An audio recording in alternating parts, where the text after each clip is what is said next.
Thank you so much.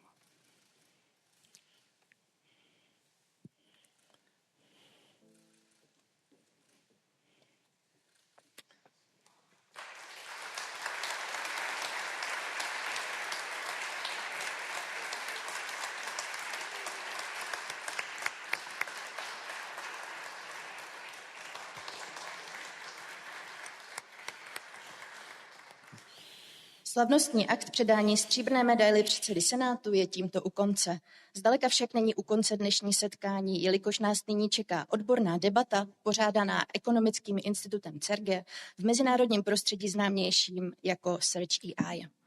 Pana Aghiona poprosím, aby se vrátil na pódium a usadil se sem do křesílka a zvu na pódium také profesora Jana Švejnara, který se ujme moderace dnešní debaty. Děkuji za pozornost.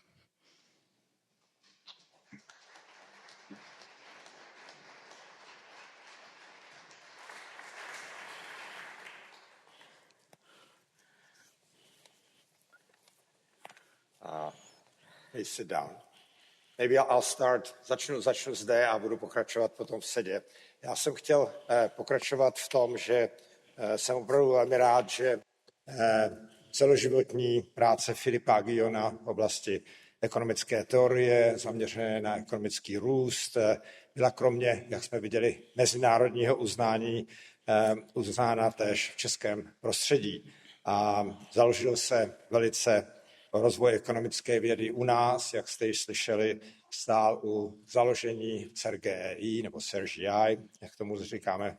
A bylo to už před 35 lety, takže díky jeho přispění na CERGE-EI probíhá nyní špičkový ekonomický výzkum na úrovni světové.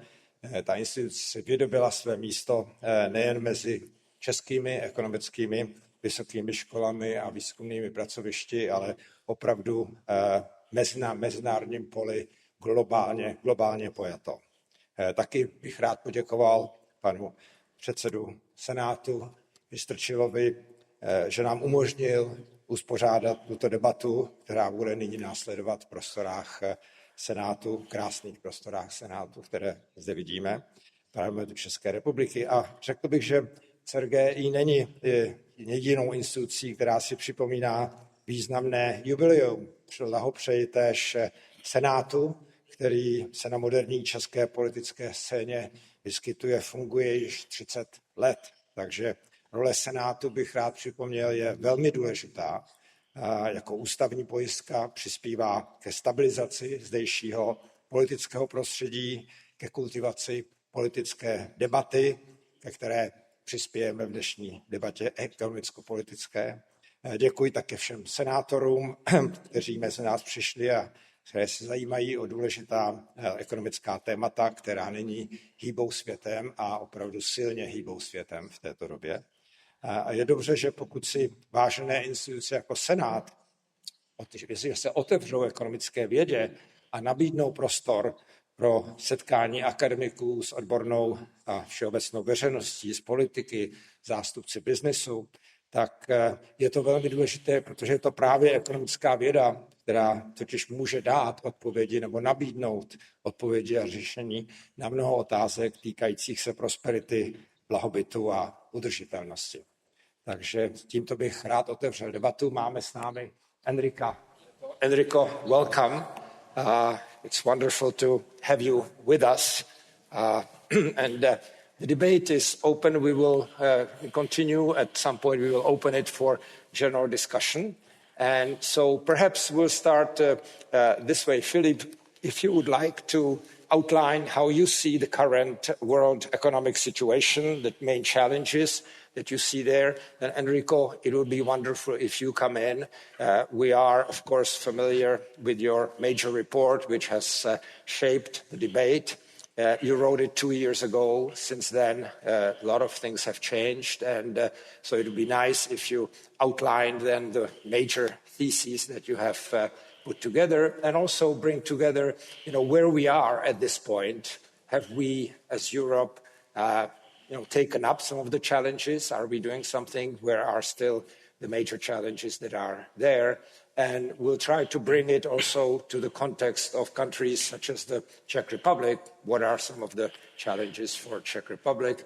Let me just point out that the Czech Republic has a particular situation and challenge. Before World War II, it was among the 10, 15 most industrialized countries in the world, most economically advanced countries. It, of course, had a hiatus of the World War II and then 40 years of economic dictatorship. But now has been on the path with Europe for 35 years and is very much eager to become, again, one of the leading players on the economic scene, and obviously from its as well as broader standpoint. So, Philippe, where do you think we are? What are the accomplishment challenges that we're facing? Yeah. So, thanks so much. Thanks so much for the President of the Senate, the great honor that you bestowed, and I'm deeply honored and humbled. It's true that after the fall of the Berlin Wall, we believed in the end of history, that, somehow democracy and rule of law would prevail.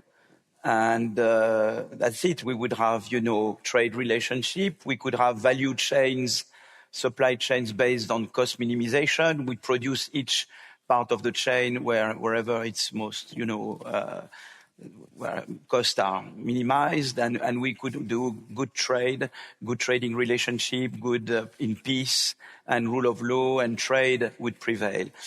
Now we are entering in another world where resilience becomes the name of the game.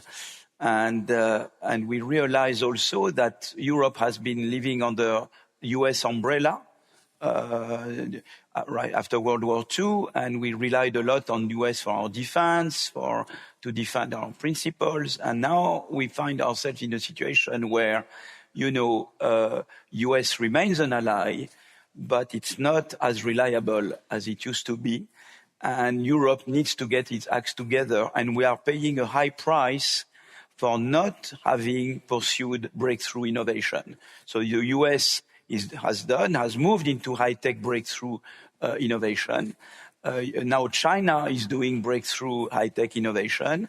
Europe, although we had a catching up period with the US, very much rebuilding capital stock, imitating, the second industrial revolution, catching up with it. We had a high growth period between 1945 and the late 80s. Since the 1980s, our per capita GDP is declining compared to US, and now we have China, also leapfrogging us. And because we didn't move enough into breakthrough innovation, we remain stuck in mid-tech incremental innovation in Europe, and we are paying a high price for it. And the high price is that in the nowadays world, to be respected, to push our values, freedom, democracy, social model, rule of law, we need to become again strong innovators. The first industrial revolution was started in Europe. We have all the scientists and engineers and everything, and fantastic universities like Charles and CERGE-EI to become again frontier breakthrough innovators. In fact, a lot of breakthrough innovations cite a lot research done in Europe. So we have everything to become again breakthrough innovators. We have everything to fully enter the AI revolution and to become protagonists of the AI revolution. But we should really do it, and in a way which is true to our values. And so the big challenge for Europe is to become again, to be able to develop unicorns, to scale them up. Because very often we have very good startups, but they are not scaled up in Europe. Then they are sold to American companies or whatever. And we need to be able to implement breakthrough innovations based on our research in Europe and to scale up our unicorns in Europe. And that's the way Europe will push its values and be respected worldwide. I've been a bit long, but I think that's the challenge. And I think the Czech Republic has a big role to play there. No, it's perfect. No, in fact, when we think back around 1990, late 1980s, the general recognition was that Europe has more or less caught up with the United States economically since World War II, catching up and so on. And the discussion that we had, both in scientific and general media, was in which areas will Europe overtake the United States, right? So that's 35 years ago, 36 years ago. And then since then, paradoxically, the US has taken off in a major way. And Europe has grown, but slowly, and as you've described, not by leaps and bounds in terms of huge investments in path-breaking innovations. And then came Enrico Letta with his report, exactly. Right? So Enrico, you wrote much more than a market and basically woke up everybody to the recognition that we're not where we should be. Could you just briefly summarize the main ideas and tell us, since then, where have we gotten? Are we, over the last 2 years, are there steps that are really looking like something that will move Europe to catch up and regain its competitive edge? Good morning, everyone. I hope you hear me. And I would like to, first of all, to say thank you very much for this invitation.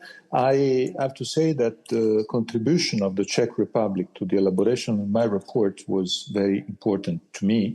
I visited 2 times Prague in the period of the elaboration of the report. I'm really very grateful to the Chamber of Commerce and to Charles University and to all the other stakeholders that gave me a great hand. Prague is a vibrant and very dynamic place where discussing about competitiveness is really fundamental. But I would like to say that for me it is really a privilege to share this stage, even if remotely, and I'm very sorry because of that, with Philippe Aghion, because Philippe Aghion, I consider Philippe one of my mentors, and I have to say that my report is really trying to follow up his reflections on this breakthrough innovation. And in a nutshell, Jan, I would like to say also, of course, best of luck to CERGE for the next 35 years. But I would like to say in a nutshell that breakthrough innovation instead of incremental innovation needs some conditions. And my report on the single market, on the future of the single market, tries to underline these conditions. The first one is financial. We need scale up in terms of money to invest in innovation. And we in Europe, we don't have it. We have a fragmented financial market, and the fragmented financial market is the worst condition to be innovative. Americans and Chinese are very successful also because they have big investments on that. I would like just to share with you 2 figures that are the reason why we are not well performing on financial markets because of fragmentation. We have 27 fragmented financial markets. The US has 1. Just to tell you the difference between Europe and the US in terms of real economy, we play in the same championship with the US. We are 18%, they are 25%. But when it comes to financial markets, they have 60% of the world financial market, and our 18% becomes 12% when it comes to financial markets. So when it comes to financial markets, is 60 against 12. When it is real economy, is 25-18. It is clear that the fragmentation of our financial market is not the best way to scale up and to be innovative. And the second big point is the big push on the 5th freedom. And I mentioned this point and I end up immediately. Jan, what is the 5th freedom? The 5th freedom is the idea to add to the 4 traditional freedoms of the single market. You know that the single market created 35 years ago is based on 4 freedoms: the freedom of movement of goods, services, capitals, and people. These 4 freedoms are exactly the quadripartition of the economy of last century. We totally missed the intangible, the innovation, knowledge, the role of this part for competitiveness. So my proposal in the single market report is to add a 5th freedom based on innovation, knowledge, breakthrough innovation, skills, research. It is absolutely fundamental to boost European competitiveness through this fifth freedom. And these two preconditions are the fundamental ones.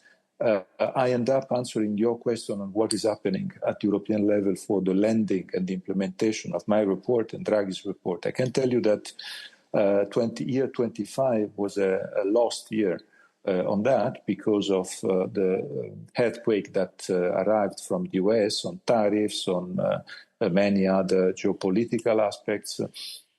I can tell you that I saw a change in speed in the last 3 months. The European Commission, the European Council, and the European Parliament approved 1 month ago in Cyprus the plan One Europe, One Market with 42 measures.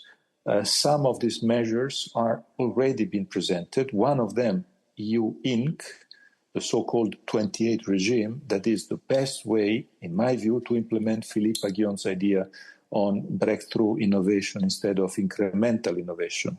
The idea is so to start with European companies and with a very simple regulatory environment and corporate law that can allow these companies to scale up and to become champions of breakthrough innovation. All these measures have been agreed, and now the decision-making process is absolutely fundamental, that this process can be very fast. The three institutions agreed on an accelerated process, but I think meetings like the one you are having, and Mr. President, I think also the role of national parliament and national government is fundamental to urge European institutions and national government to be fast.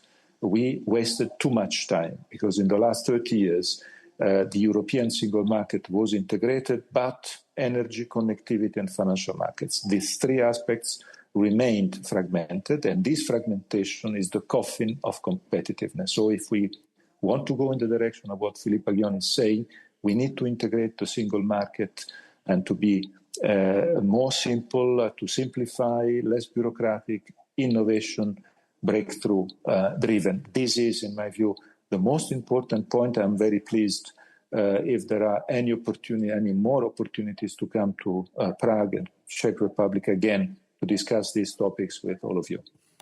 Very good. Now, I think your point, the comparison to Europe and the US and, how different it is in terms of the integration of the capital market compared to US, compared to Europe, is, I think, telling.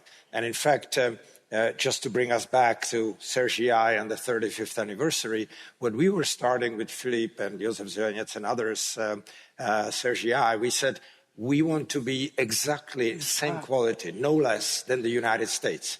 And so it is a US-style graduate program in economics. And the Executive and Supervisory Committee has insisted and made sure, with 5 Nobel Prize winners on the committee over the years, that we are no different from the best American economics departments, right?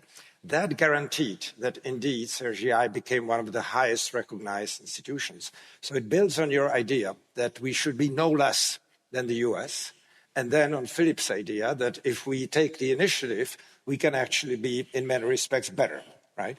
And so the question is, maybe if I can probe just a little bit more, you mentioned that Greenland, the Greenland event, has in some sense brought Europe to the point of taking some steps. Can you just outline what the major steps very recently are?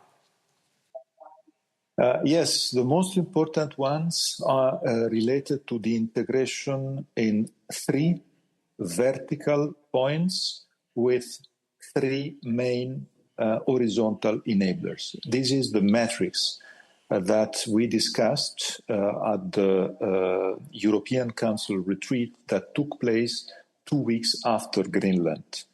We were mid-February and the European Council met in a castle in the Flanders. They invited myself and Mario Draghi. We were there for the entire day, and the Council approved the matrix that we proposed. The matrix is based on 3 vertical points that are the roadmaps to deliver and to integrate the three leftovers of the single market that are crucial for competitiveness, that are energy, connectivity, and financial markets. Financial market means the creation of this savings and investments union that can be the bridge between savings. I know Czech Republic is one of the biggest saving countries in Europe, but we know very well that in Europe only few countries, mostly the Nordic countries that Philippe knows very well because he studied the system of these countries. The Nordic countries are very good in transforming savings in investments. The rest of Europe is not good enough. So the Savings and Investments Union is the process to integrate financial markets and to transform it in investments. Connectivity and energy are the other two fields. So three vertical fields. In this One Europe, One Market plan, there's the roadmap to do it, and three horizontal enablers. Which are the three horizontal enablers? The first one, the one I mentioned before, is the fifth freedom.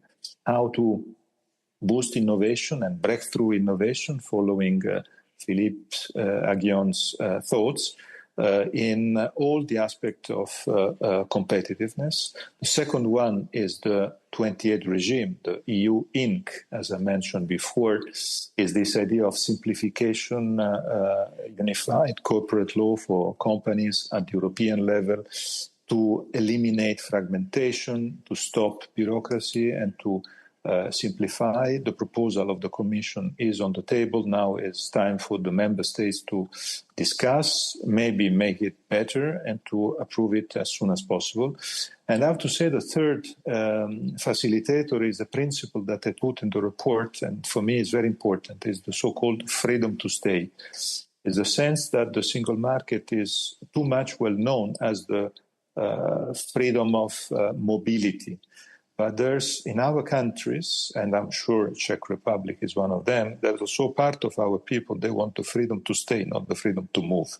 And the European Union is considered as enabler of the freedom to move, not enough of the freedom to stay.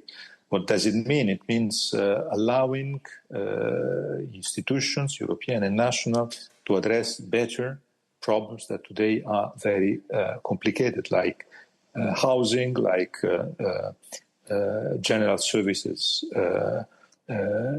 interests, like public transport in the rural areas, and so on. I mention this point because we can't forget the fact that part of our people are in big diseases with all this acceleration. So this matrix is the center of the debate today to accelerate everything. I don't want to be naive in my presentation, because I want also to be aware of the fact that today, with all the problems that are having with energy, with Hormuz Strait, with what is happening with Russian criminal Russian aggression to Ukraine, we know very well that today the attention of leaders is focused on these short-term issues. The main problem is that if we continue to be focused only on short-term issues and leaving aside these structural reforms that are necessary, we will continue addressing short-term issues in a weaker and weaker way without being able to organize the rest. My proposal in general, and I stop here, is not to cancel national identities, is to stay together at the European level, being more effective, and at the same time, being together is not the way to cancel national identities. I give you the main example.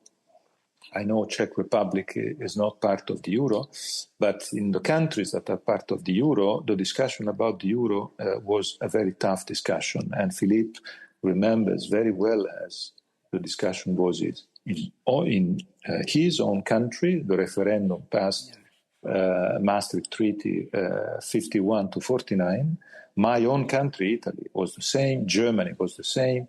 But 25 years after the creation of the euro, we are able to maintain the national identity of our countries, having a single currency that can allow Europe to stay and to sit at the same world table with the US, with China, with the biggest economies. We are able to do so because we have one euro. It would be impossible having 27 currencies to stay at this table. And this is not the way to cancel national identities, because our national identities are still there, even having the euro. I mention this point because this method is fundamental also for financial market, for energy union, connectivity union. All these integrations are not killing national identities. These integrations are making Europe and our countries more competitive, sharing national sovereignty with European sovereignty. That's great. Philippe. First, I would like to, pay tribute to Enrico, if Europe is waking up, if Europe, we owe enormously to Enrico's report and Enrico's action. I mean, I think we should praise, you are entering history. I think I am an optimist. I think Europe will wake up and it will owe enormously to you, Enrico, and to your report and to your action. And among, you said all what you said, I totally, concur with what you said. I would like to stress 3 points that Enrico made, but just repeating what Enrico, very important points that were made. First, we say the right to stay. It's very important that we be inclusive. Populism comes from the fact that there were some reforms done, in the US and the UK in the 1980s or in other parts, or the transition in former socialist economies. And sometimes they are the losers, and you don't take care of the losers. And if you let them out, they feed populism. And the cost of populism is very high. So I think it's very important that we know that whatever we do, that this technological revival of Europe should leave nobody outside. We should, whenever you feel ignored, despised, you vote for the populists. And I think, and the cost of that is enormous, including the economic cost. So the right to stay that Enrico stressed is a very important point. We need to promote, among our values in Europe, there is the idea that everybody should be on board. Social mobility, protection, that's very important. We can be more innovative and without renouncing our social values and our social model. Because if we do, we feed populism.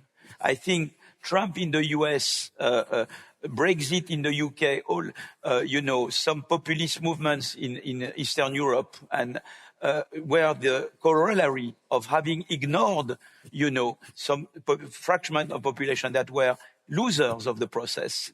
And they went for the populists. I think that's a very important idea. The second idea is that research is very important. We won't be breakthrough innovators without proper funding of research. We have the European Research Council. It should be an independent body, like the European Central Bank, because each time it was questioned whether we would revert back to pre-European Research Council. We should sanctuarize, we should secure the European Research Council, and we should increase the scope. There is not enough long-term research funding. The grants, the big grants of the ERC are 5 years grants. If you want to do breakthrough innovation, you need to be able to fail. To be able to fail, you need 10 years. In France, we had the Laboratoire d'Excellence that we did, but there are too few of them. I think we should increase the independence and scope of the ERC so that the ERC would also manage, labs. They would finance not only individuals, but laboratories for 10-year periods. We need more long-term research funding. CERGE-EI and CERGE, you need more funding, more support, because without big support and long-term research funding, that's what they have in the US, and that's what they have now in China. Without long-term research funding, you won't have the risk-taking you need at the research level to generate breakthrough innovation. The third idea that was stressed by Enrico is that of as much as we can do at EU level, that's great. But I believe very much in coalition of the willing. It will be those countries that want to move fast, that should have the upper hand. We should align on the max, not on the mean. And by the way, I would include the UK. The UK is no longer part of EU, but they want to get back to us. It's obvious. You can listen to Starmer. They want to do business with us. Whatever you want to do, come with us. Canada, now, Mark Carney did two important speeches, one in Davos, one in Erevan. He says, if Europe, you get your acts together, I want to come and work with you. All countries worldwide who share our values of rule of law, democracy and freedom, social model, inclusiveness, believe in, fighting climate change, they should be with us. You see what I mean? And it will be a set of countries that share those values and that will push this, because we want to promote an AI or energy policy that are true to our values. That's what it's so important, the project. Yeah. And it will be very much, I think, coalition of the willing. Yeah. And that's why I really concur with what Enrico said about it will be nationals. We do the euro, we have the euro, but also countries outside the euro, countries that share our value that are not geographically in Europe, they want to be with us. Come and work with us, and together we can push something important. No, it's wonderful. Enrico, I know we have you for just 10 more minutes, so we'll focus on you a little bit, and then we'll continue with Philippe. I have sort of two questions or two issues that I would like you to address here. One is absolutely the importance of the fifth freedom that you mentioned, which is the free movement of knowledge, research, innovation, and education, right? And the US has been, until recently, excellent at it. It still is, but the current administration is, in a way, weakening it significantly. But let me just start with a statistic, which is very important. The United States periodically assesses what's the value and structure of total capital of the country. And they always come up with the result that about 3/4 of all capital in the United States is human capital, right? That's the brains, the innovation, as you mentioned it, knowledge, research, and all that, generating that. Then there is the machines, equipment, buildings, and so on. But 3/4 is human capital. That's what's driving the United States forward, relating to what you said, right? So in some sense, what can be done more institutionally so that Europe really pushes this forward? Right. And the second thing related to that is the question that you've touched on, Philippe, on the scaling up of institutions. Right. Europe does have startups. Europe has smart people. Europe has the initiatives. But given the state of the structure of how the world economy works, the innovators in the startups want to and need to be acquired. They want to do the initial public offering at some point. Right. And it's very difficult for them not to be bought by the giants, existing giants in that sector, which is the US firms, broadly speaking, right? What's the solution here? And can Europe come with some tangible things? Like, look, we established the Resilience Recovery Facility. Huge amount of money was put together. Can huge amount of money be put together for something really leading to concrete results? Thank you, Jan, for these two questions that are very much interrelated and that are also linked to what Philippe just said.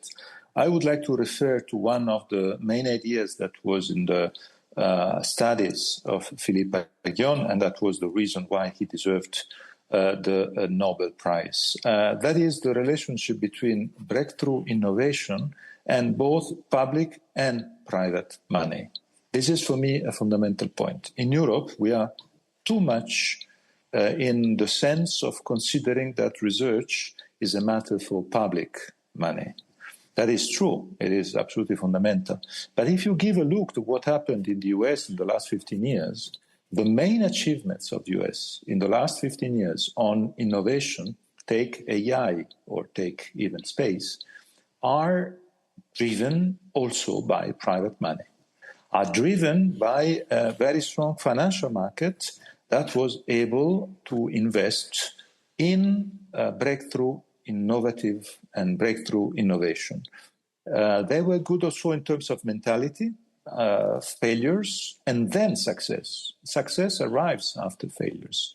In Europe, we have the idea that a failure is a coffin. That is not true. But to do so, we need a scale up on the financial side. Take AI. AI is a question of power today. We have to be very clear on that. We are lagging behind on AI, and it is a huge problem. It is a huge problem because this multiplies our weakness. I give you an episode, the example of an episode. I was in the US 1 month ago. I was chairing a panel among European experts and American experts. The title of the panel was exactly the sense of your second question, Jan. The title of the panel was, Can Europe Scale? I asked the three panelists to answer in a first round of answers, yes or no, and then to have a second round having a deep dive. And the first panelist answer saying that I don't know how to answer. So I asked AI. And he read the AI answer to the question, can Europe scale? And the answer he read was the following one. Can Europe scale? No. Because Europe has two reports that are saying what to do, but Europe is not able, for political reasons, to overcome fragmentation politically and to take these decisions on a long term and blah, blah, blah, and blah, blah, blah. So, no. I asked him immediately, but which kind of AI you asked for? And he said it's an American AI, and said the name of one of the American AI. And in the audience, there was a big European leader that raising his hand, and I gave him the floor, and he told, I asked a European AI. I asked Mistral.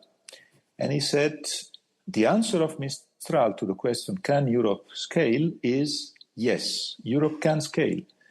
And Europe can scale for this reason, and this reason. So a question like that has two different answers. And the main point is that we, the Europeans, we all use the American AI more than the European one. So we are influenced by the conclusions of the American AI. I add a third episode to this story. 2 weeks ago, I was at Fudan University in Shanghai for a relationship between my university and Fudan University. We had a great event. I told the Chinese scholars this story.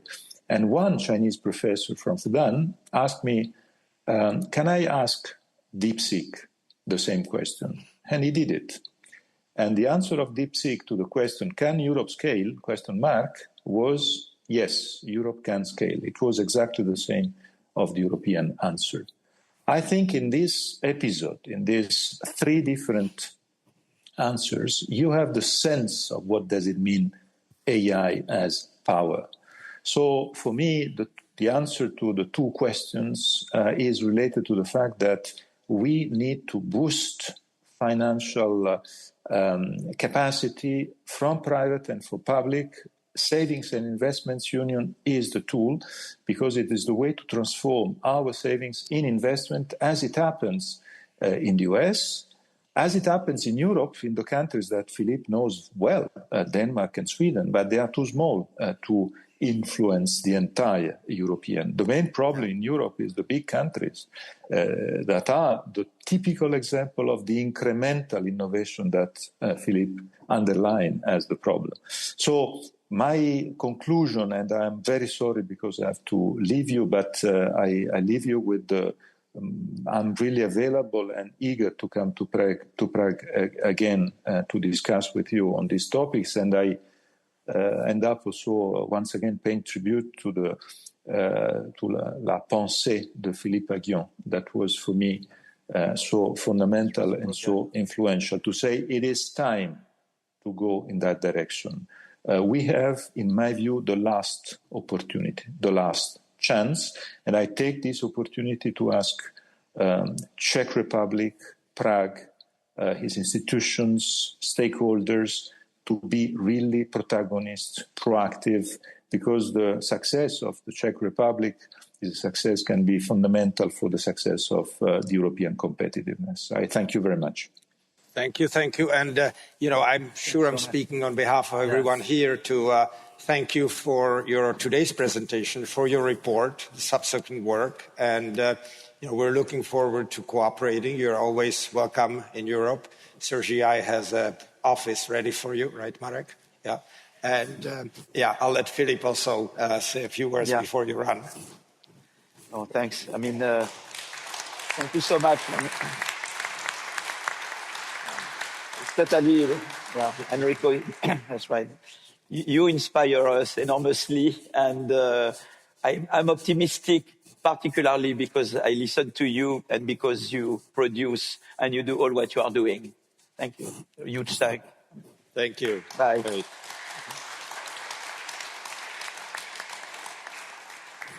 This brings us to the second half. We haven't finished, so don't leave. Philippe, I'll let you react a little bit to the last thing, and then I would like to ask, I've arranged, we have Gérard Roland with us, who is also one of the founding fathers and long-term member of the Executive and Supervisory Committee of CERGE-EI, Philippe Matejka, who is the leading, one of our really best economists internationally known, Marek Kapička, and then everybody else here to participate in the discussion. I think we've outlined some of the major issues. You've heard some of the ideas of which way to go, but obviously there is still quite a lot. I'll just I'm not a pessimist, I'm always a cautious optimist about Europe, but just to give you a sense, around, exactly actually in the year 2000, Europe declared in Lisbon that within 10 years it will be the technologically most advanced part of the world. So around 2008-9, we go to international conferences in Europe and we say, okay, where are we? And the idea is, well, actually, hasn't happened. But by 2020, definitely, right?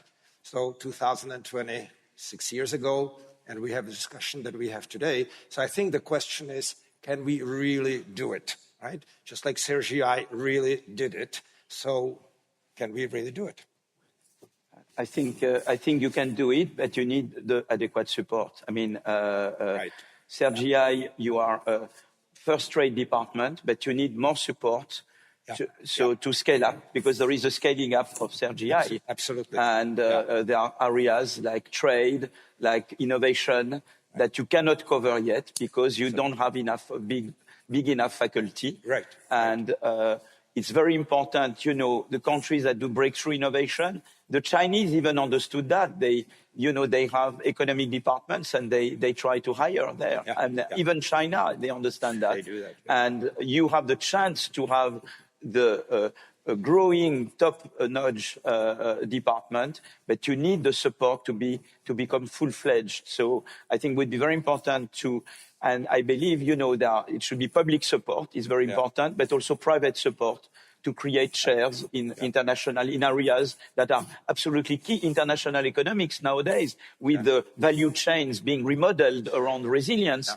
you need international innovation, and international organization is at the heart of what we need to do.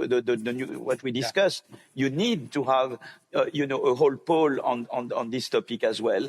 And that will require public and private support. You're right. And without complaining or anything, but just to give you an example. So CERGE-EI operates with just 20 scientists, okay? In the world, you need 50 or so. It's a rounding error in the budgets of Academy of Sciences and Charles University. And for 35 years, we haven't been able to scale up from 20, and we got to 20, to 50, right?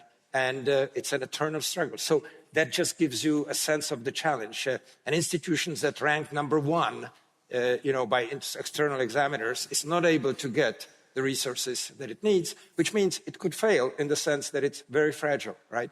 Being at the top means people get offers all over, and to maintain it going without being able to provide the critical mass is tragic. So this was not a complaint, but just an illustration of the challenge that Europe has. And, and this is really the future, is the investment in human capital, in education, in science, at the top level. And I would point out, we all know it, but the model in the world works now differently than it did, in the sense that now the winner takes almost all, right? It's like the Olympic Games. You get 3 medals, and number 4, 5, 6 are excellent, but they don't get the medals, right? So here it's the same. You really have to go for excellence in this. And on that, maybe let me invite Gerard, if we could. There is a microphone, or you can come here. And as I say, this is the Nestor of CERGE-EI, so...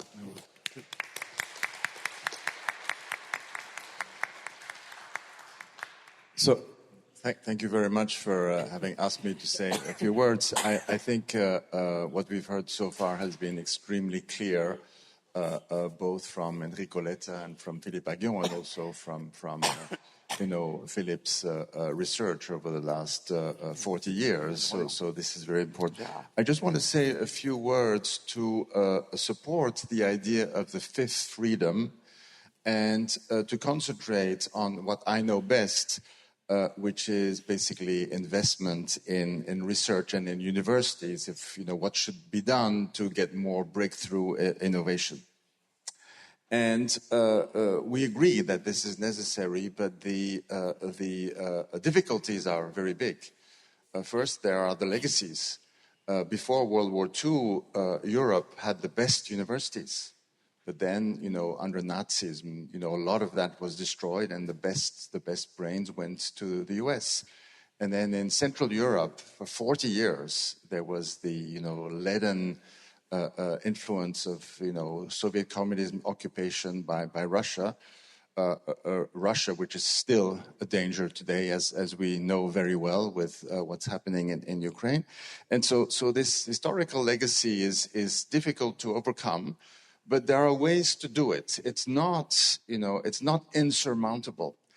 And so from my own experience, being one of the founders of the center ECARES at Free University of Brussels, that Philippe knows very well, he's been associated to it, from the very beginning. From my experience for more than 30 years of being here at CERGE-EI, but then having lived 25 years in the US and having been professor at UC Berkeley, where I also had some administrative responsibility, I can tell you that there are keys to success. And the keys to success is really to focus on excellence, ruthlessly focus on excellence. And that also means funding excellence. And we talk about funding excellence. Philippe just mentioned the European Research Council. The ERC already made major changes in Europe in terms of, funding excellence, of recognizing excellence. And there needs to be much more. It needs to be independent. There needs to be, more programs. And this is the key. And by the way, having a strong research funding at the European level is actually complementary to national funding. So, for example, just to give a positive example, here the fact that you have this rule that's called ERC-CZ in the Czech Republic, basically gives also Czech funding to people who have, ranked very, very well in the ERC. So this is, for me, this is a model, because this is about complementarity between European and national funding. And then there's also the private level funding. So I was for 25 years at UC Berkeley. It's a public institution run by the state of California. But if you want to know about the funding, only 30% of UC Berkeley's funding is public. 70% is private. So again here, private funding is very important. And this is complementary. It's not a substitute, having more public funding leads to more private funding, etc. And this can be a virtuous circle. And so, so two other remarks in that context. First, as I said, it's not insurmountable, because all you need to do is really focus, the energy, the effort on the very best. If one funds and encourages the very best, then having centers of excellence. This is the biggest chance for breakthrough innovation. The US has the best universities in the world. There's no question about that. But many other universities in the US are really not as good as kind of the average European university. So what we need in Europe is really to fund the very best, to have concentrated centers of excellence using European, national, private funding, and this is going to be very important. And the last remark on this is that it's very important to welcome foreign researchers. So before Trump, the US was one of the most welcoming for foreign scientists, foreign professors, foreign graduate students, researchers, etc. And that has contributed immensely by attracting the best talent from all over the world. The US has been able to do breakthrough innovation. It's done by people. It's not just money, it's not just rules, it's also people. And so encouraging the mobility of researchers, being open to have foreign researchers in one of those countries is fundamental from that point of view. Thank you very much. Thank you, Gerard. I would just interject that I think the example of the US attracting the European talent before World War II is very instructive. I think now I am spending a lot of time at Columbia University in New York, but I keep tab with colleagues at other universities. And I think that if Europe came up with a concerted effort and put together money, like the Recovery and Resilience Fund, Národní plán obnovy, so if you had something like that, I think you could attract the top talent from the United States to Europe at this point. The atmosphere at US universities in terms of the sense of attack from the administration is such. Some professors are already moving to Europe. And I think there could be a major influx and one could construct centers of excellence, just like the US constructed Johns Hopkins Institute for Advanced Studies at Princeton, University of Chicago became famous with that. So this is a chance for Europe to miss. If Europe misses this one, I think we can predict that, unfortunately, not much will happen, okay? So I'm just challenging Europe right here and then to do something major. I think but I don't have a word to change to what Gerard said. I think it was absolutely, exactly on the spot. Yeah. And every single word that Gerard said, I totally agree. Yeah. And Gerard has been chairman of the economic department. I was just going to say, he was exactly. Too modest. Yeah. He's been chairman of the economic department at Berkeley. And I know from many colleagues that he boosted the Berkeley economic department on top of having been co-founder of eCares at ULB and of CERGE-EI. So Gerard has a fantastic, track record, and he knows exactly what. It's true, Trump is helping us. As I always make the joke, Trump read the Letta and Draghi reports and said, what can we do to make sure that the gap between the US and Europe narrows down? I will undo all the good things that we said about the ecosystem of innovation and research in the US. And now, the latest thing that he did is that they want, when you become assistant professor and then you go on the tenure track and you're a foreigner in the US, you don't get a green card right away. You first go on a temporary visa and then you ask for your green card. Meanwhile, you are faculty in the US. Now they will force people to go back to their home country and beg, crawl to ask for a green card from their home country. That will mean that the number of very talented European or researchers, in particular, will decide against taking a junior position in the US because they don't want to go through hell. And those are the ones that when you will enlarge CERGE-EI, those are the people, and already top people, top students in the best American university, they hope CERGE will interview them. But you need to have positions there, right? Because they will be much happier here in Prague than trying to go and start a tenure track in the United States. I think it's a fantastic window of opportunity, and you should really not miss it. Yeah, absolutely. All right.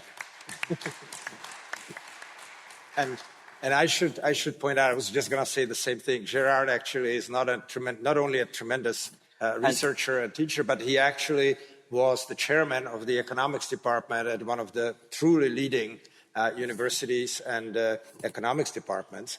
And it's very interesting what he said. I have a personal story. I was at the University of Michigan in Ann Arbor at the time, which is also a leading public state-owned funded institution.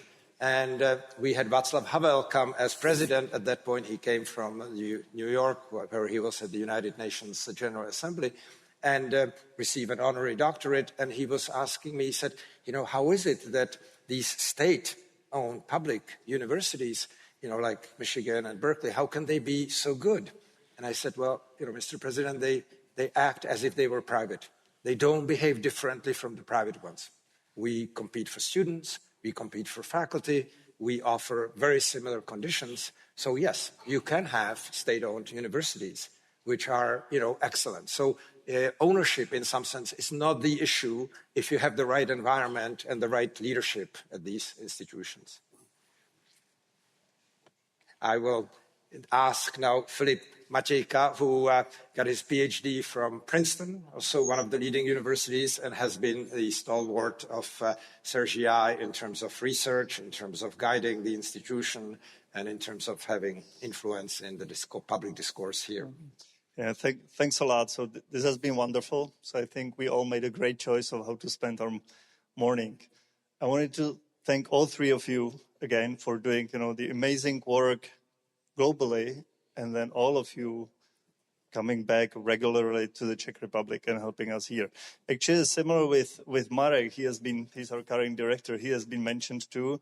So he was a tenured professor at University of California, and then he came back to the Czech Republic to be our director and do bureaucracy for us, which is burdensome on him, but we are very thankful.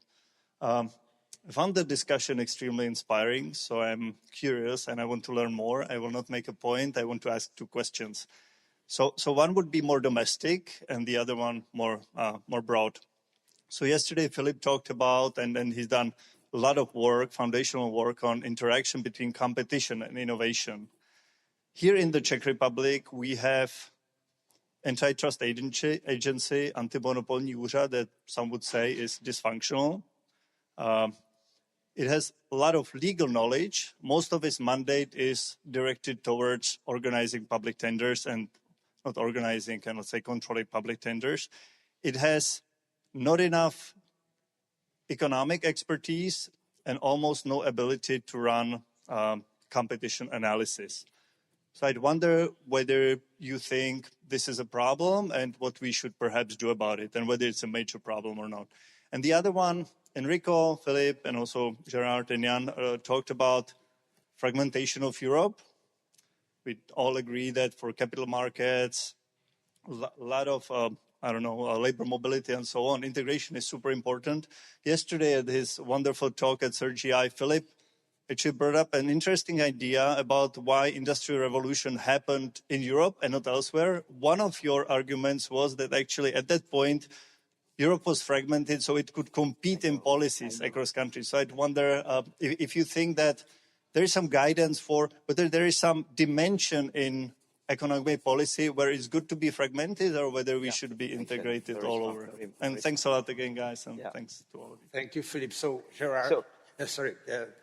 Thank you. I'm very happy to be called Gerard. I think that's a compliment. So we'll have you respond. Yes. Then I would like Marek to say, and then we have several hands here. Yes. Yeah. So just raise your hand or card. Yeah.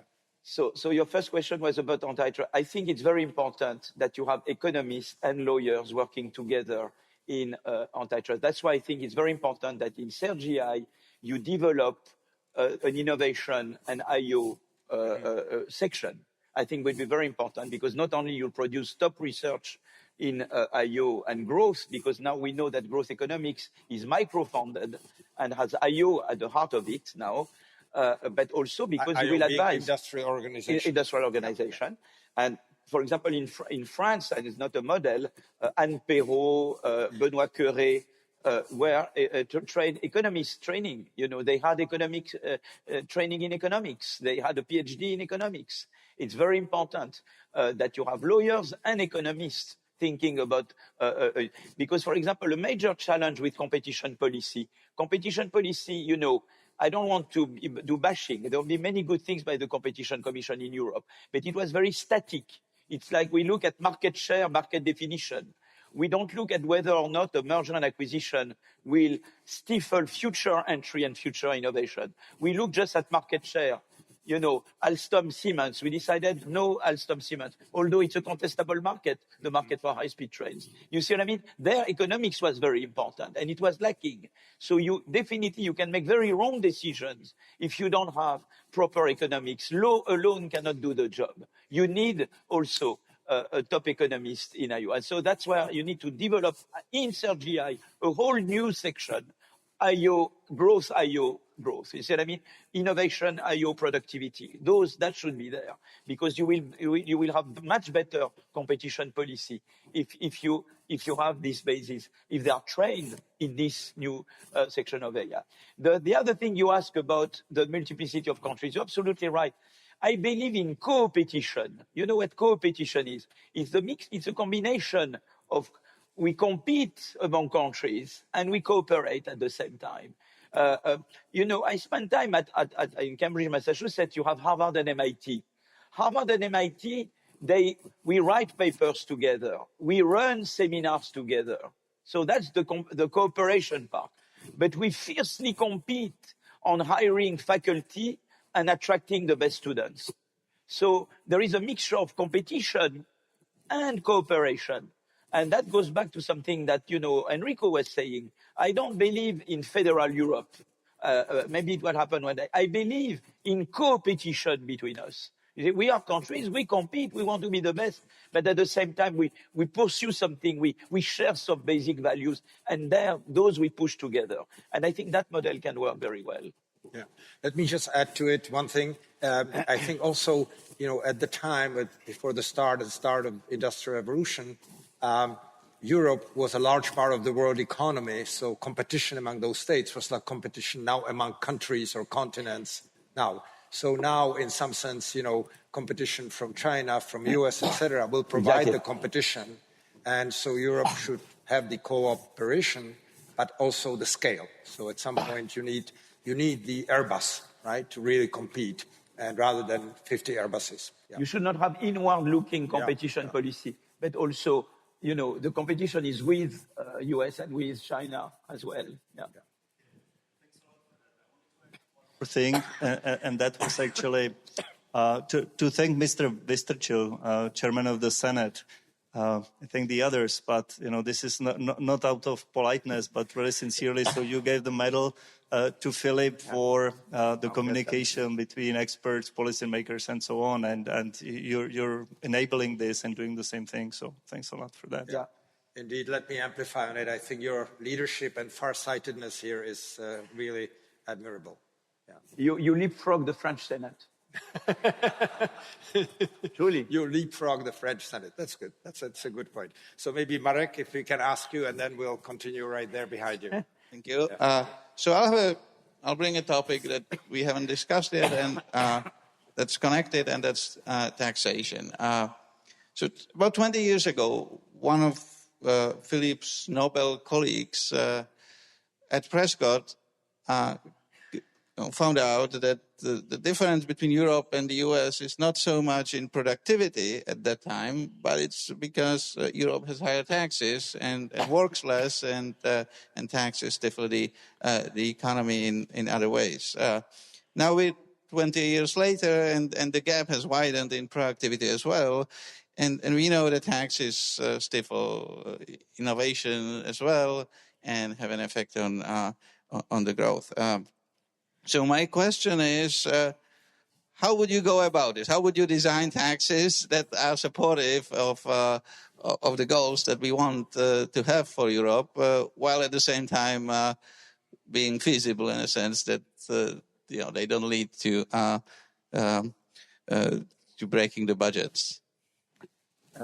So it's the taxation. I mean, I'm not a tax expert. Okay, so I want to. My own view, and very modest there, because I'm not a public finance specialist, okay? So I want to be, I think you have to be smart in the way you design taxes. I think Scandinavian countries have been very good at having a tax system. You need, if you want to have a good education system, it's public and private, but it has to have a big public base, okay? Because at school you learn to learn. So that's why you produce innovators. You want to make, I told you yesterday, you have many lost Einsteins and lost Marie Curie, people who, very smart kids, and they don't make it because they don't have the knowledge and aspiration. You need a good education system. You need to finance the education system. Flex security with AI, you will have job destruction, job creation more than ever. You need a good system to retrain workers and make them bounce from old jobs to new jobs. And with AI, more than ever, you will have this problem to solve. And there also you need to invest. Industrial policy, of course, there is a huge private component, but there is a public component to industrial policy. So you need the state. State cannot just be law and order. You have to education, health, flex security, industrial policy. You need to finance those guys. So tax, you need with zero taxation, you cannot finance that. So you need to get the money, the funding to do that. And you need taxation to be reasonably progressive, you see. And that I believe deeply. But there is a way to do it in a way that does not discourage innovation. So you need to have some key principles. Don't put in the same basket innovation rents and rents rent de situation. There are people, for example, nowadays, oil companies make lots of profits because of Hormuz. It's not the same as making lots of profit because you made a big innovation.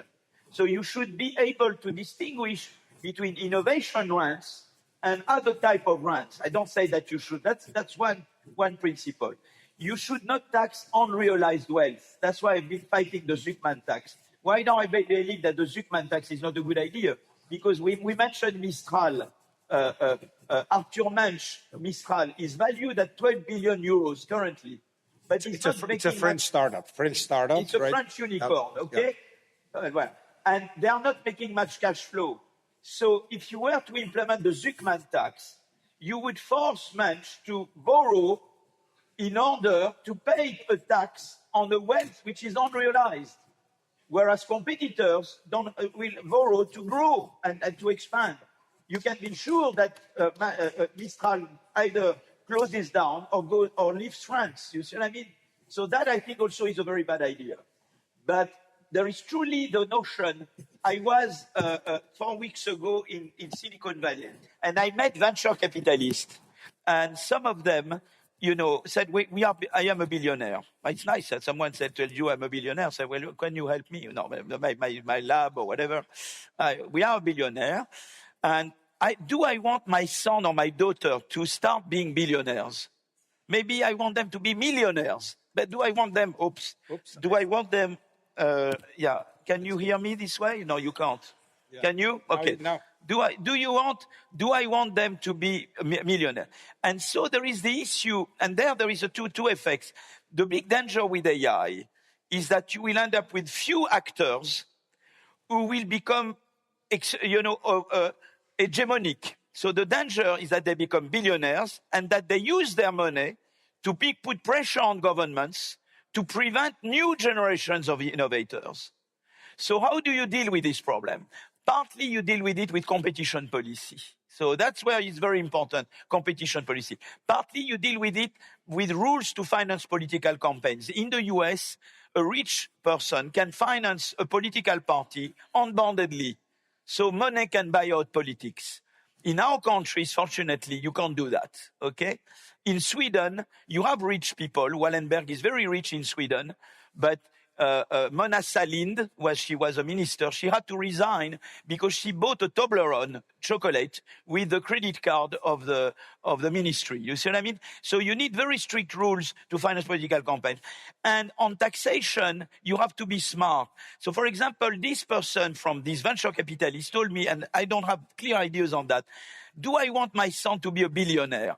Maybe I would like to put money in foundations, in funding CERGE-EI, in funding, tuitions for poor children who can't afford tuitions. In the US, tuitions are very expensive. So my feeling is that you should have maybe rules, and I don't know how to do that, so that the very rich, you give them a choice. Either you make into foundations like Bill Gates or like Warren Buffett, or at the inheritance tax stage, there might be something there happening, on taxation. So I open the debate. You see what I mean? I don't tax unrealized wealth. I don't want to deter innovation. I don't want to treat innovation rents like other rents. But still, there is the issue that with AI particularly, you may end up with a few billionaires. And if there is nothing done on competition policy, rules to finance political campaigns, and some form of inheritance tax, or giving them the choice to create foundations, there will be something wrong there, because you will need, particularly with AI, to finance the flex security system that I'm talking about. You will need more than ever to finance the education system. And you need money to finance that. So maybe there is a way to say, well, you could contribute to this. You see what I mean? And there could be ways so that you favor society. Otherwise, there is a danger of AI being dominated by two actors or one actor, buying out the government, preventing new entry of new talents, and then we get into something different from democracy. It's our democracy which is in danger. You see what I mean? It's our own values that are in danger. And that's the fine line. You see what I mean? That's where I'm neither for, Piketty, Zuckman, nor am I for zero taxation. You see what I mean? I think because with the AI world, you have these two dangers that you want to. Just to add to it, for instance, in the Swedish case, the Wallenbergs, most of their richness is in the foundation. Is in the foundation. Yeah. So yes, they can influence doing good, but not they are doing well themselves, but not to the point of the richness that they have. Right. So let's go to the senators. Thank you. Thank you so much, Mr. Professor. I have a question to you. To challenge you on defense spending. We see that European continent is challenged both by China, by Russia, but also by the US, yes, as you explained. They take us as a predatory goal. They take us as an adversary in political or ideological terms. And they take us as vassals. And if we speak about the need of huge increase of defense spending, we realize that we are obliged oftentimes to buy products of the US origin because we do not have a replacement here, or there is another political obligation to do so. My name is Pavel Fischer. I am chairing the Committee for Defense, Security and Foreign Relations here in the Senate. And my question is, if you were advisor of a prime minister of the Czech Republic, for instance, we would very much like that he listens to you.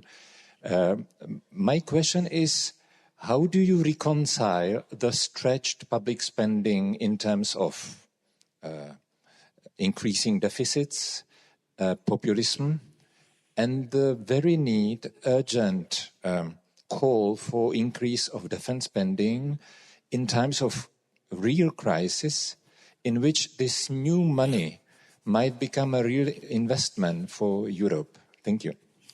So, of course, it's a delicate question because you want to avoid the populism, so you cannot, cut too much, on social programs, and you will need in particular with AI, those will be left out, and you need to invest in it. Mario Draghi gave a very interesting lecture called Martin Feldstein lecture a few years ago at the NBER, and you can access the Martin Feldstein.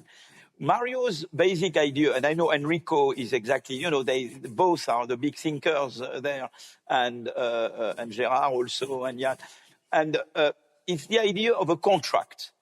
The contract is that member states would still try to get public finance under control. You see what I mean? And you don't need to do much. You just need to make sure that your public spending grows not faster than your GDP.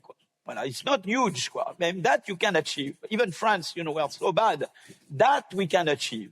Okay, make sure that you are on a course where your public spending does not grow faster than your GDP, over the long run. Of course, there is a cycle. Of course, when you have a recession, it does. But I say over a 5-year period or a 10-year period, you see, I mean, en tendance, okay? In exchange for that, you are entitled to borrowing. I think the Euro area particularly, we have a borrowing capacity. During COVID, you remember, and the borrowing capacity we have not exhausted. So the contract would be that member states would show seriousness in how they manage their public finance, which doesn't preclude running a bigger deficit than growing faster than GDP in period of recession. But you can still be counter-cyclical. But on average, you are serious. And in exchange, you can borrow. And we need to borrow collectively. We did it during COVID.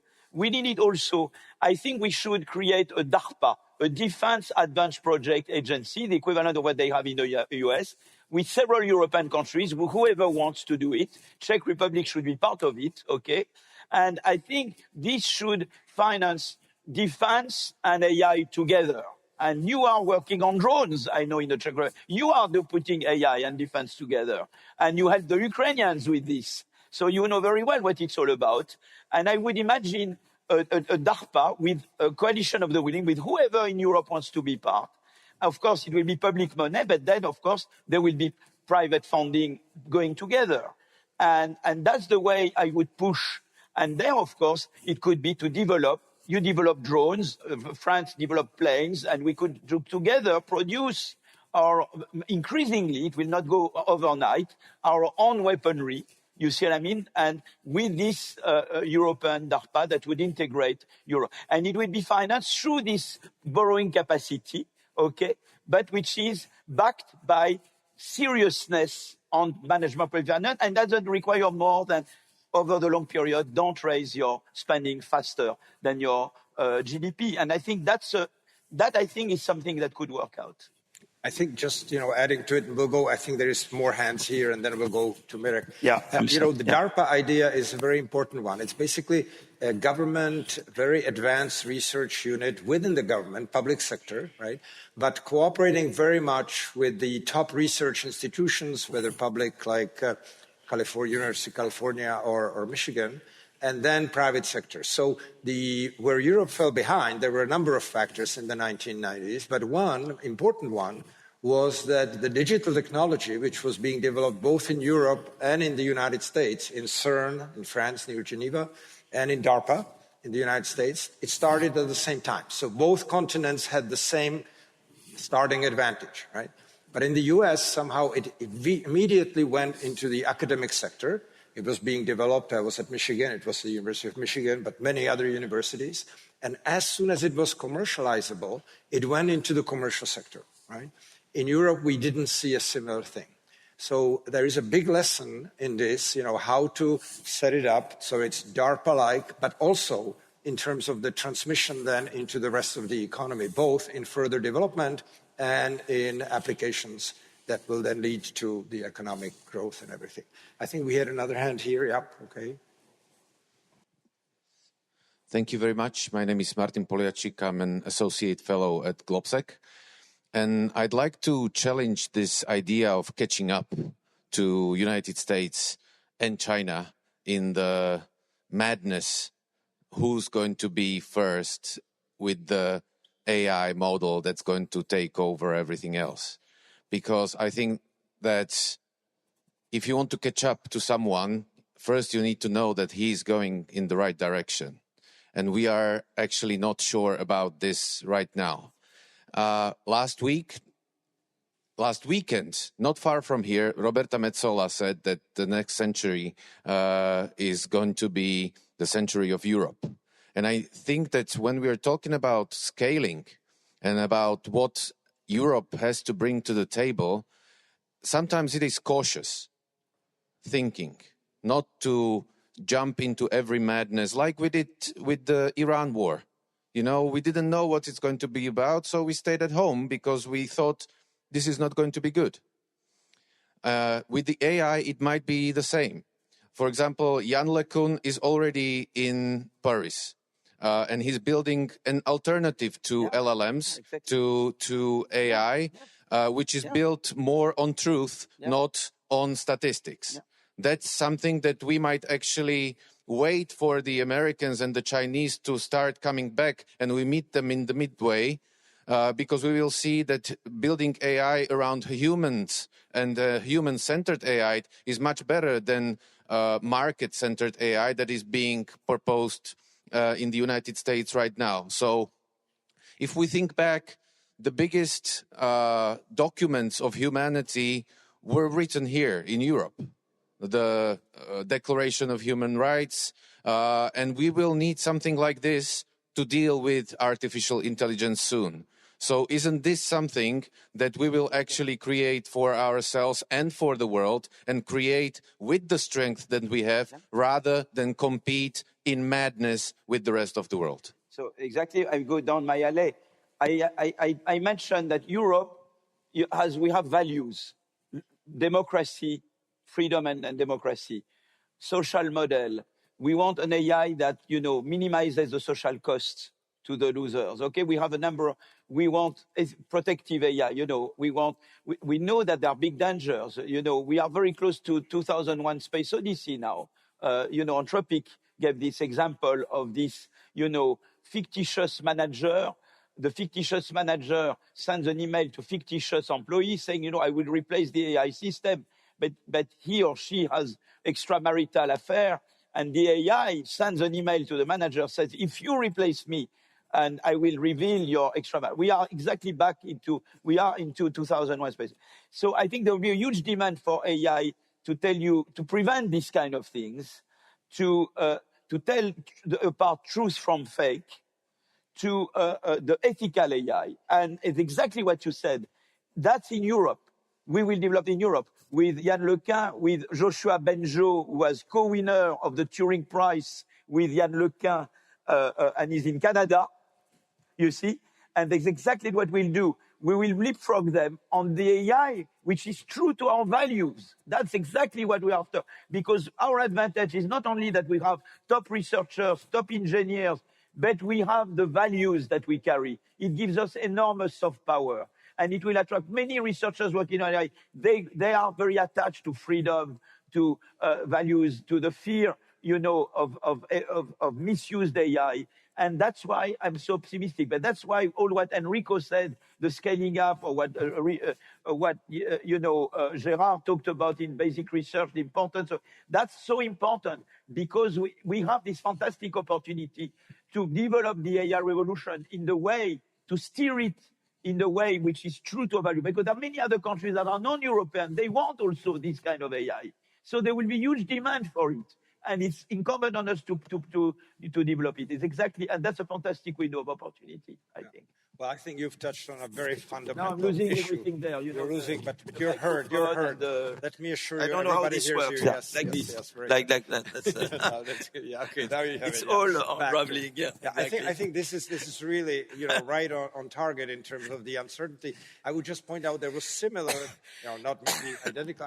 Certainly when digital revolution was taking place, people just didn't know. There was so much money wasted in the United States. I remember I was there, students, etc. People, the entrepreneurs were thrown, dollars at them. They were having these parties, caviar, champagne. They didn't know how to use it, but etc. So there's a lot of inefficiency. But out of that came the new technology that dominates now the world. So here too, I think the question is which way to go.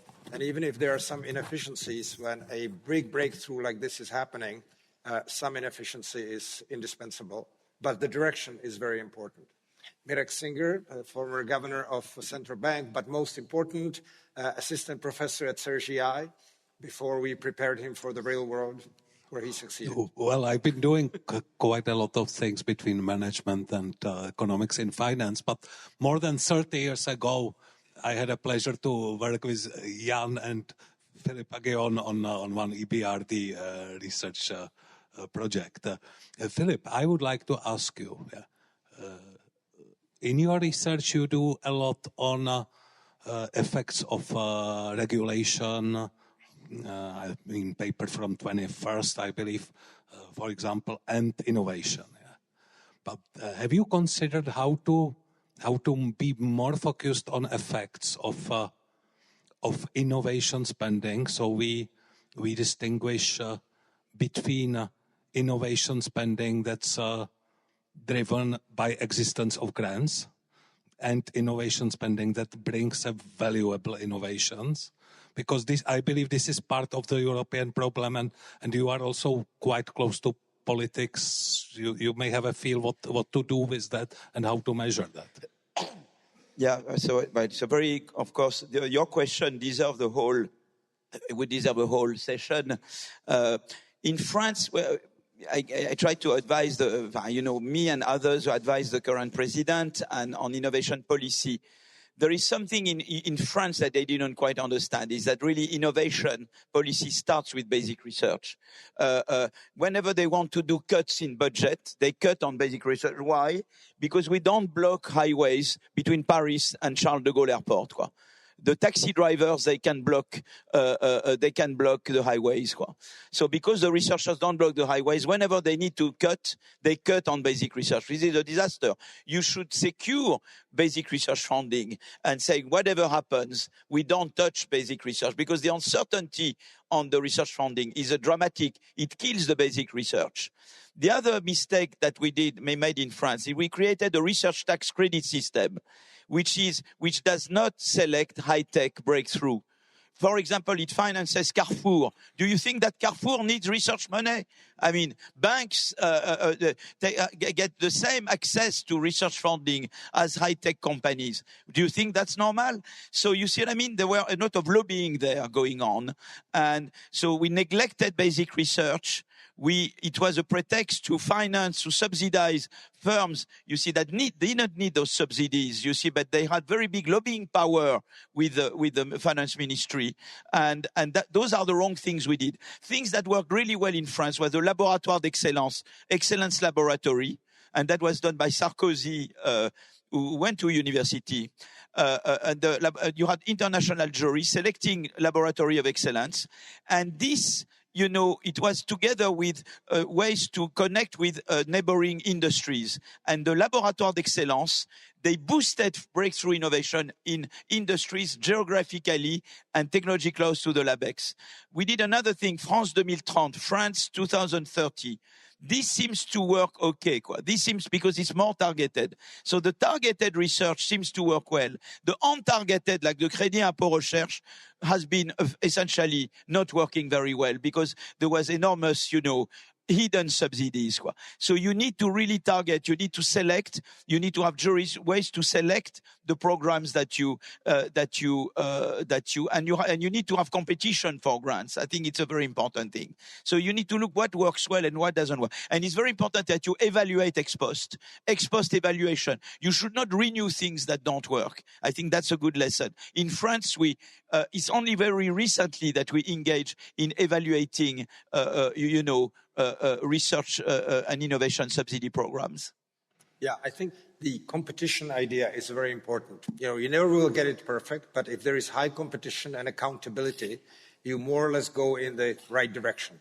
So that I think that the research at American leading universities, which are the main research institutions, there is no Academy of Sciences, it's the universities, right, that do research. So yes, there is incredible competition. Everybody follows what you're doing. You have to publish your research in the top journals, otherwise you don't get funding again. So, there is that kind of follow-up, that kind of strict thing. And at CERGE-EI, we mimic it because there is no competition here. So the executive and supervisory committee essentially makes sure that CERGE-EI essentially behaves just like an American institution in that respect and cannot deviate too much from where the direction goes. And yes, individual scientists start projects that don't work out, you come out, start a new project. So in fact, basic science is entrepreneurship, right? Those are startups. You every day start up a new project and it may fail. A lot of them fail and you go back and start again, right? But it's the competition, the fact that there is strict monitoring of the results that in the medium and long run ensures that that's where the science is moving ahead. I wanted to add something. It's the economists in France now that evaluate the programs. It's economics. I mean, we have, for example, my lab, but other economists evaluate, you see, the programs. And so CERGE-EI, you could evaluate. You should play an important role in evaluating, research subsidy programs in the Czech Republic. Right. And so it's usually done by economists. We had a hand over there. Yes. And we still will have about 10 minutes, so those of you who would like to participate, please prepare your comments, questions. Thanks. Michael Berta, I'm really delighted with this discussion, and Letta's presentation was extremely I will interrupt. Michael is a long-term collaborator with CERGE-EI and is also on the executive and supervisory committee. And he built economics at Humboldt. Yes, he's at Humboldt If Humboldt University. is a top department, it's a lot thanks to Michael. And you were classmates. That's the most important also. Most important. We were classmates. We graduated together from Harvard. Okay, now you can speak. We are 20 years old, but it was about 21 years ago that we were classmates. Exactly. So it's delightful to see you guys, and this is absolutely great. And I'm actually optimistic after listening to you, Philippe, and to Letta and Jan and everyone else. But we still have a problem in Europe. We still think that the employment relationship is an asset, and the worker owns the asset. So the job separation is so difficult. It's harder to get a job to fire a worker than get a divorce in Europe. This makes it people very reluctant to start companies. So the fear of failure, instead of the freedom to fail, we need to think about what Olivier Coste says, right? This is the capitalized value of being a startup is negative from the start. If you're paying a programmer $150,000 a year and you can't fire him, you're already in the hole. So hello, you have to get rid of Kündigungsschutz, job protection at that level. And one way to do it is the EU Inc. But will Europe accept that? Will German workers accept that a company hires you on a contract based on the 28th regime? That's the really interesting question. Yes, if you ask, and you are, of course, you are. It's intimidating to answer a question on labor market, particularly because Michael, you are a leader in the field, and I'm not. I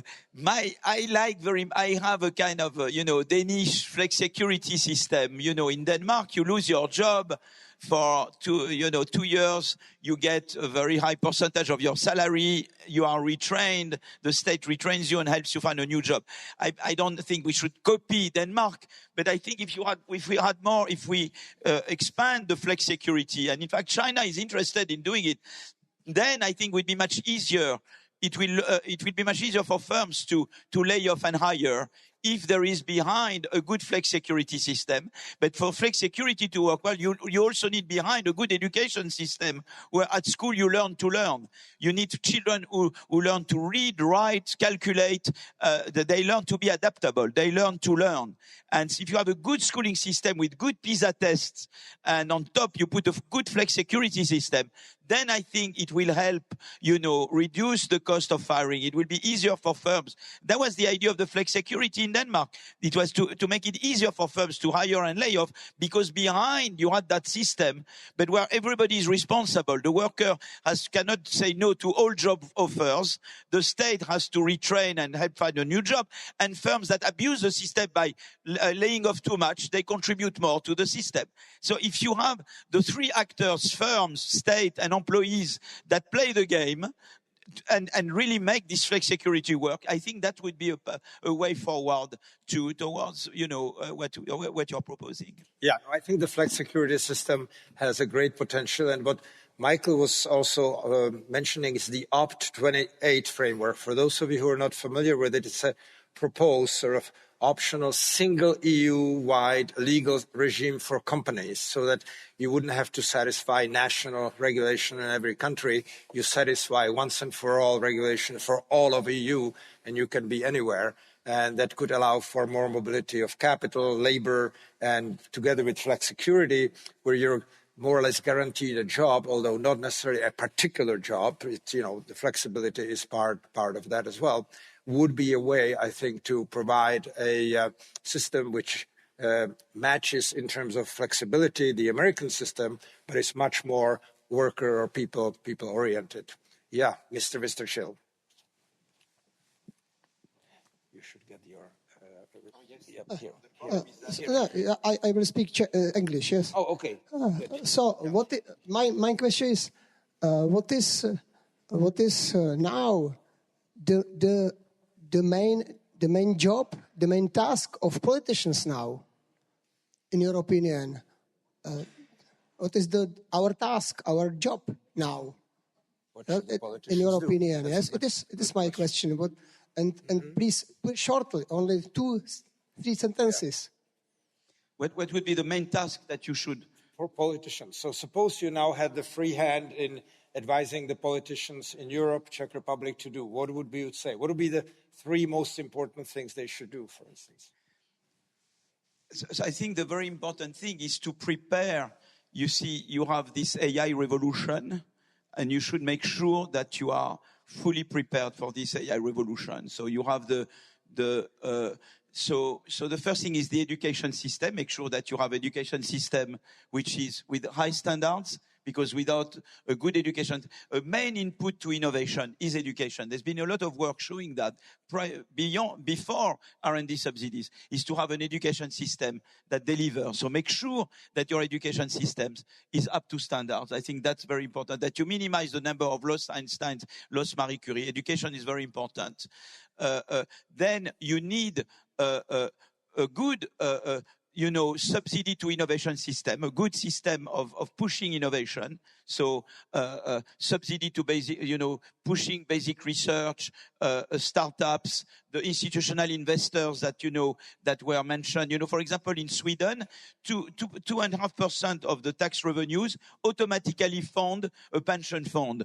What Sweden does, you could do. So make sure that you have a good ecosystem, that the whole chain of innovation, from basic research to, you have the good ecosystem to favor support to basic research, support to startups with venture capital and the institutional investors. That I think is very important. Make sure you are part of the DARPA. If there is a defense DARPA, make sure you are part of it. You are part of this effort, okay? And the employment system, we were mentioning the flex security. Make sure that you have labor market policies that will withstand the AI revolution. You see, that will make it that you don't have losers, that you take care of the losers because you don't want to go into populism. And if you secure education, the innovation chain, and the employment policy and the active labor market policy, if you have those 3 things, I think you can fully enter and otherwise on foreign, be fully part of the Carnet, Letta, Draghi agenda. Be a key player. Always be part of the coalition of the willing. Whenever there is something there, you have a big role to play there. I think those would be the things I would go for. Yeah.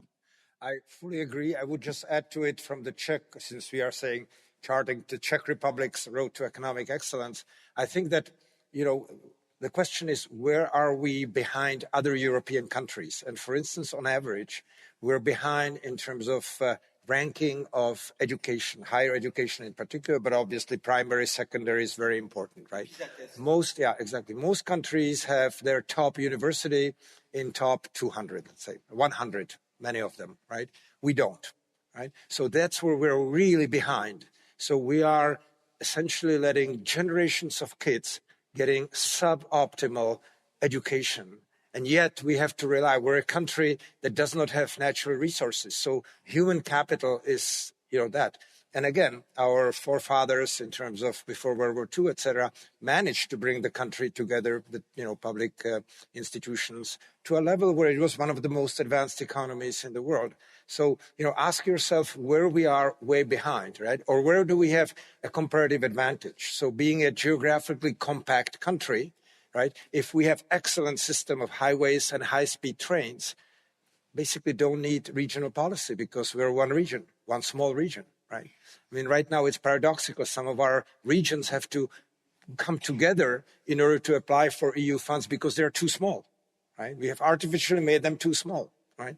And yet, with smart policy, we can be an excellent region. And, so think of where you can make huge difference compared to other countries and where we are behind. That's not difficult to figure out. That already but it's a question of formulating the policies that way. For example, look at PISA tests and Shanghai ranking. PISA is the quality of primary, secondary education.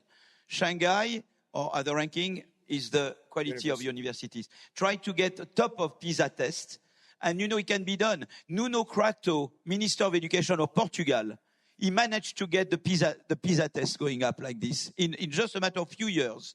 So I don't know where you get in terms of PISA test. High PISA, high Shanghai. Yeah. And those are indicators you can watch every day. And make sure those get high. With those high, already you are in very, very good shape. PISA, Shanghai. I think it's time for me to thank you, Mr. Vystrčil, Mr. Fischer, and other senators for hosting us here. It's been a privilege. And Philippe, thank you very much for coming back to Prague. And congratulations again on the Nobel Prize. I think that being on the Executive Supervisory Committee of CERGE-EI predisposes people to become Nobel Prize winners. We have 5 of them. They all became Nobel Prize winners after they joined us. So,